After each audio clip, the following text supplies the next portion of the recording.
إن الكتاب والحكمة وأقم الصلاة إن الصلاة تنهى عن الفحشاء والمنكر ولذكر الله أكبر.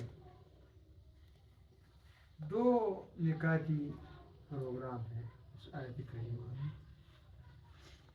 اگر ان دونوں پر ہم نے عمل کیا تو کافی مسائل حل ہو سکیں گے اور ہماری جو انفرادی اور اجتماعی گاڑی ہے وہ پٹری پر چل سکے گی. ایک تو رب کی کتاب اور اس کتاب کی جو تشریح ہے جس کو حکمت کہا ہے یہ سنت و حدیث کو پڑھنا سمجھنا. اور دوسری ہے وہ اقیم الصلاۃ. قرآن کے بارے میں مختصر عرض میں یہ کروں گا کہ قرآن کو لوگ محض ثواب حاصل کرنے کے لیے پڑھتے ہیں, سمجھتے بالکل نہیں. اور میں پوری ذمہ داری کے ساتھ یہ کہنا چاہتا ہوں کہ مجرم ہے وہ شخص, گناہگار ہے, اور یہ گناہوں کی ماں ہے جو آدمی قرآن کو سمجھنے کی کوشش نہیں کرتا. یہ گناہوں کی ماں ہے, جرائم کی ماں ہے. جرم ہر مسلمان پر لازم ہے کہ وہ قرآن کو سمجھے اور سمجھنے کی کوشش جاری رہے. وہ صرف کسی اردو وغیرہ تفسیر سے نہیں, وہ بھی کرے مگر ساتھ ہی کسی استاد سے اس کو پڑھنا بھی شروع کرے سبقاً سبق. اس طرح تدبر کے ساتھ قرآن کو پڑھنا, تدبر کے ساتھ. آدمی زیادہ مرتبہ قرآن مکمل نہ کرے, بے شک ایک مرتبہ کرے, مگر تدبر کے ساتھ تلاوت آہستہ ہے. ورتل القرآن ترتیلا.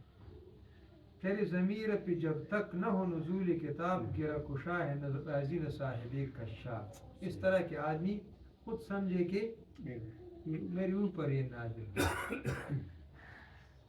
اور دوسری بات ہے اقیم الصلاۃ, نماز قائم کرنا.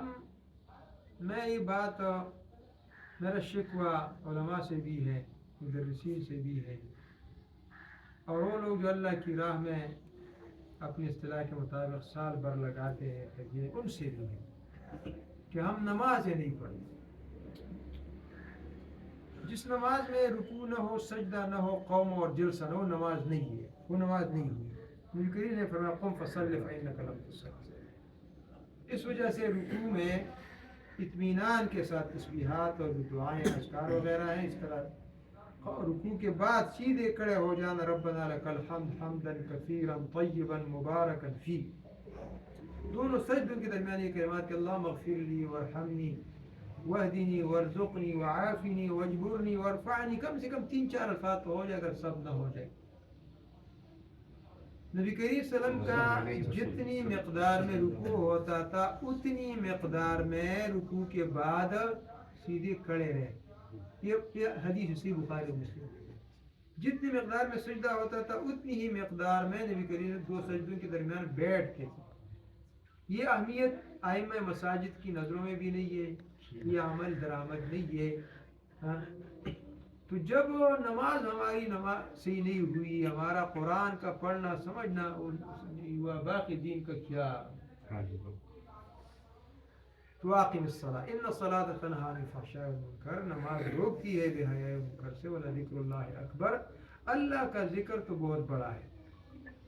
یعنی اللہ کا ذکر کہ ہر عبادت میں اور ہر معاملے میں اللہ یاد ہو, اللہ کا حکم یاد ہو, اللہ کا قانون پیش نظر ہو.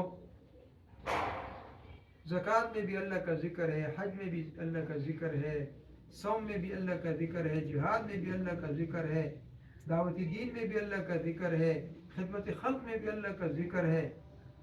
ولذکر اللہ اکبر کا ایک معنی بھی صلی اللہ تعالی علی النبی کریم وعلی آلہ وسلم.